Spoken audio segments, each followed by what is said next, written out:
What's up, you guys? FlintEW here, and today I've got a Necro build for you guys that focuses mainly on blood skills and summoning minions. To start this build off, let's go to our inventory. And our armor, we're going to want to stock at rubies. And our two-handed weapon, it'll be topaz. And our jewelry, it'll be diamonds. Moving on to the aspects and the uniques. And our helmet, it's going to be blood mist triggers corpse explosion on surrounding corpses. When blood mist detonates the corpse, its cooldown is reduced by 0.5 seconds. And our chest, your maximum number of skeletal mages is increased by 2. And our arms, basic skills grant 15% attack speed. And our pants, basic skills grant 20% damage reduction. And our boots, your maximum number of skeletal warriors is increased by 2. And our two-handed weapon, skills deal up to 36% increased damage based on your available primary resource when cast, receiving the full maximum benefit while you have full primary resource. And our amulet, you gain 1.5% increased armor for 4 seconds when you deal any form of damage stacking up to 90%. And one of our rings, while Army of the Dead is active, your minions gain 70% attack speed and gain 90% reduced damage. For our other ring, it'll be the Ring of the Sacrilegious Soul, which says you automatically activate the following equipped skills and corpses around you: Raised Skeleton every 1.2 seconds, Corpse Explosion every 1.2 seconds, and Corpse Tendrils every 10 seconds. Moving on to the Book of the Dead. Now that we're at the Book of the Dead, to start things off, we'll go to our Skeletal Warriors. For our Skeletal Warriors, we're going to want to choose the Skirmishers, and then we're going to want to pick the first choice out of the 3, which says that you can raise 1 additional Skirmisher Warrior. Then for our Skeletal Mages, we're going to go to the very bottom, and we're going to pick the Bone Mages. And then we're going to pick the second choice, which says each time a Bone Mage dies from its own attack, they leave behind a corpse and fortify you for 20% of your base life. Then we're going to go to our Golem, and for our Golem, we're going to pick the second slot of Golems, which is the Blood Golem. And we're going to pick the first choice, which says your golem absorbs 15% of damage that you would take. Moving on to our skill tree. Now that we're at our skill tree, let's move down to our basic skills.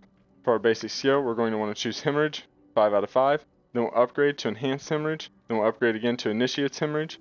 Then we'll move down to our core skills. We're not going to pick a core skill, but we will pick up the passive Hued Flesh, 3 out of 3. Then we'll move down to our Corpse and Macabre skills. We're going to pick up Blood Mist, 1 out of 5. Then we'll upgrade to Enhanced Blood Mist. Then we'll upgrade again to Dreadful Blood Mist.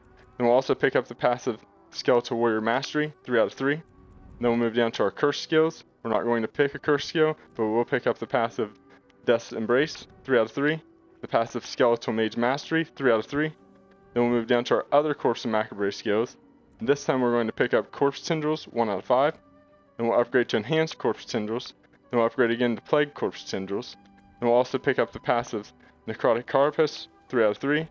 The passive Gruesome Mending, 3 out of 3. The passive Transfusion, 2 out of 3. The passive Coalesce Blood, 3 out of 3. The passive Drain Vitality, 3 out of 3. Then we'll move down to our ultimate skills. For our ultimate skill, we're going to choose Army of the Dead. Then we'll upgrade it to Prime Army of the Dead. Then we'll upgrade again to Supreme Army of the Dead. Then we'll also pick up the passive Golem Mastery, 3 out of 3.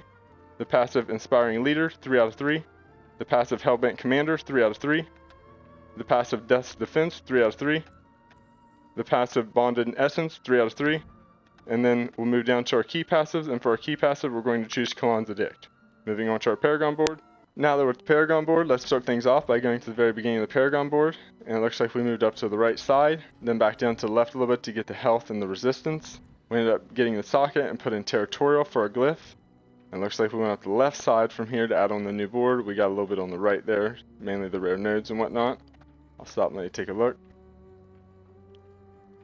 For the new board that we added on, it was Cult Leader, and it's off to the left on the board here. And it looks like we mainly moved up the right side, and then we ended up putting in the glyph Exhumation. I'll stop and let you guys take a look. It looks like we got pretty much everything on this board, and we branched this board off by going left and up. We'll start by going up. The board that we added on was Blood Begets Blood. We did not get the socket for the glyph. All we did was come to get the rare legendary node, and then we also wanted to get the rare node that gives us damage percent here off to the left. I'll stop and let you take a look. And for the board that we branched off to the left prior, this board will be Hulking Monstrosity, and we ended up putting in the glyph Undaunted. I'll stop and let you take a look. It looks like we picked up pretty much everything on this board again. And we moved upward from there, adding on the final board, which would be Scent of Death. And it looks like we ended up picking up these little nodes over here that gave us life for the most part. And we did not get the glyph socket again in this final one. We just came to get the legendary node. Stop and let you take a look. Alright, let's move back to the beginning one more time here. Stop and let you guys take a look real quick. This was territorial for our first glyph. The new board was cult leader, and the glyph was exhumation. Stop and let you take a look again. We went up and left. Up was just a new board, no new glyph. The board was blood begets blood. Stop and let you take a look. When we moved off to the left, we ended up getting a new board again, which was hulking monstrosity, and we got the glyph undaunted. Let you take a look. And then we moved up for our final board, which was scent of death. I'll let you take a look again. Well, that's it for the build, you guys, and good luck out there.